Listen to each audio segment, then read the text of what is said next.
Just a quick disclaimer before you watch this video. Here I'm going to be talking about a film that I scored recently, and if you haven't seen that first, you probably won't enjoy this very much. So please go and check out Scatterbrook Days. I'll be posting a link in a card along the top as well as in the description down below. So please watch that and then come back and watch this.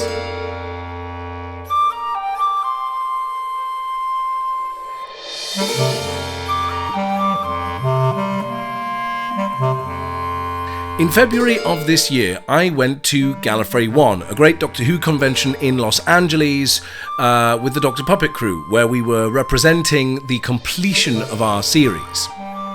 Whilst there, I got to meet and re-meet a bunch of really awesome people. One of these was Stuart Manning.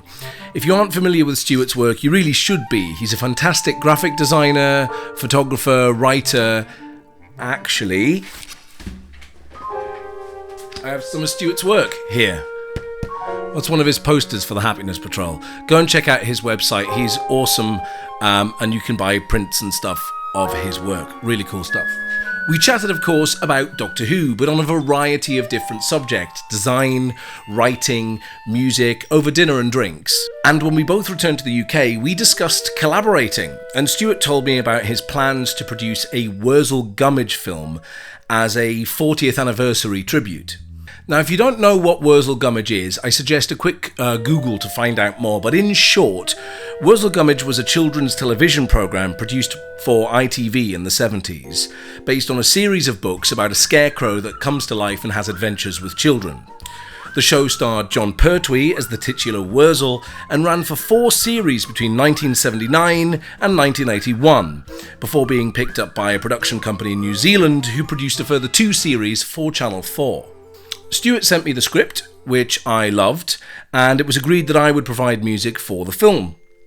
Now, Stuart really wanted the original music from Wurzel Gummidge, which was composed by Neil Cameron and George Evans, neither of whom it's easy to find information about, and as far as I can find, no soundtrack album of this music was ever released.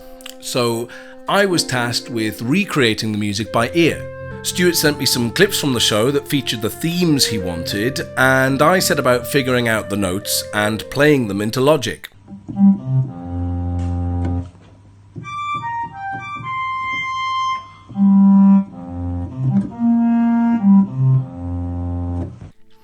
It was easier for some pieces than others, thanks to dialogue and other sounds masking the music, but in the end I think it's pretty accurate aside from a few guesses and some minor composition to fill in the gaps in the originals that I couldn't hear properly. In this way, I transcribed and arranged 13 pieces of music from Wurzel Gummidge with some of my own variations.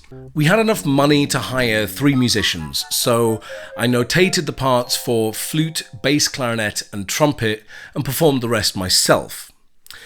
The flute was played by Laura Reevely, the bass clarinet was performed by Louise Chappell, and the trumpet was provided by Oliver Pashby-Taylor. Now, if some of those names sound familiar, it's because I work with those musicians quite often, and they're all over Dr. Puppet. Due to the way the film was being produced, all of the music had to be finished first and would later be dropped into the edit after shooting wrapped. Scatterbrook Days was released on the 1st of September 2019 and stars Mike Berry and Jeremy Austin reprising their roles as Mr. Peters and John from the original series. I'm really proud to have been part of this wonderful production, and I hope we've all done justice to a beloved icon of British television. If you've not yet seen the film, please check it out via a card along the top or the link in the description below. Now, if you'll excuse me, I'm due a cup of tea and a slice of cake. Thanks for watching.